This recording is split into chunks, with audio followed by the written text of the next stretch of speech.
ஒரு ட்ரஸ்ட் மூலமாக ஒரு விஷயம் செய்கிறீங்க, கம்யூனிட்டி சென்டர் பண்ணுறீங்கன்னா எங்களை தாராளமாக நீங்கள் அணுகலாம்.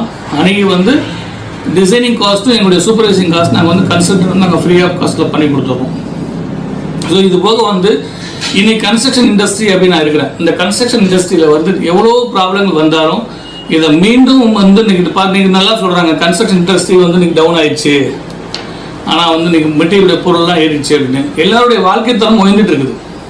மெட்டீரியல் பொருள் ஏறினாலும் ஒரு பக்கத்தில் வந்து ஜல்லி மணல் ஏறிட்டு இருக்கு, இன்னொரு பக்கம் பெட்ரோல் ஏறிட்டு இருக்கு, இன்னொரு பக்கம் அரிசி பருப்பு ஏறிட்டு இருக்கு, இன்னொரு பக்கம் காய்கறி ஏறிட்டு இருக்கு. அப்போ என்னன்னா மக்களுடைய ஒட்டுமொத்த இதுவுமே உயர்ந்துகிட்டு இருக்கிறதா அர்த்தம் இல்லை. அதனால இதை பற்றி நம்ம வந்து பயப்படக்கூடாது. இதெல்லாம் வந்து கண்டிப்பாக காலங்காலமாக இது வர்த்தம் செய்யும்.